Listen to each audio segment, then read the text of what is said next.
जय हिंद दोस्तों। सवाल है आपका, गांधी जी की दृष्टि में अहिंसा का अर्थ क्या है। गांधी जी की दृष्टि में अहिंसा का एक ही अर्थ था, सत्य की प्राप्ति का रास्ता। ठीक है, अहिंसा का अर्थ क्या होता है?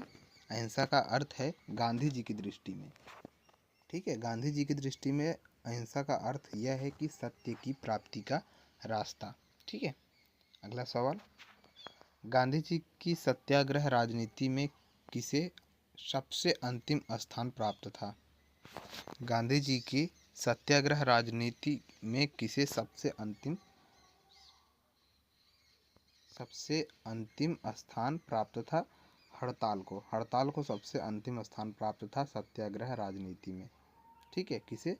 हड़ताल को सबसे अंतिम स्थान प्राप्त था। अगला सवाल, यह मोस्ट ब्रिलियंट प्रश्न है। अगला सवाल आपका है, गांधी जी ने कांग्रेस के इस्तीफा कब दिया था। गांधी जी ने कांग्रेस से इस्तीफा कब दिया था? सन 1934 में। ठीक है, सन 1934 में इस्तीफा दिया था गांधी जी ने कांग्रेस के। अगला सवाल, गांधी जी को महात्मा की उपाधि कब और किसने की थी।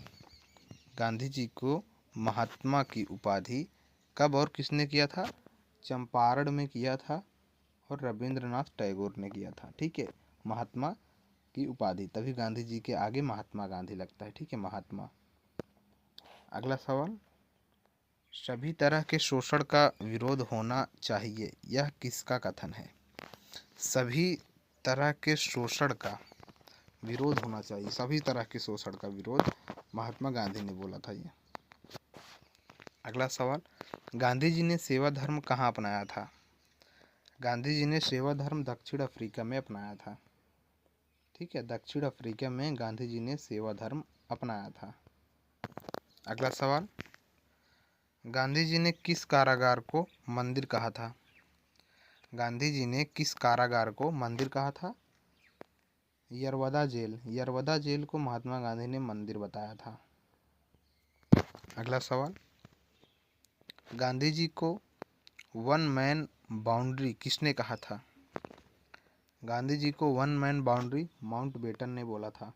ठीक है, माउंटबेटन ने महात्मा गांधी को वन मैन बाउंड्री के नाम से जो है प्रसिद्ध किया है। अगला सवाल, गलत साधन हमें कभी भी सही उद्देश्य पर नहीं ले जाते, किसका कथन है? महात्मा गांधी का। गलत साधन हमें कभी भी सही उद्देश्य पर नहीं ले जाते हैं, यह महात्मा गांधी जी का कथन है। ठीक है, अगला सवाल आपका कुछ ये रहा, महात्मा गांधी की हत्या किसने की थी? नाथूराम गोडसे ने। महात्मा गांधी की हत्या नाथूराम गोडसे ने किया था। यह मोस्ट ब्रिलियंट प्रश्न है और यह अक्सर कंपटीशन एग्जाम से रिलेटेड जितने भी लोग हैं उनको पता ही होगा।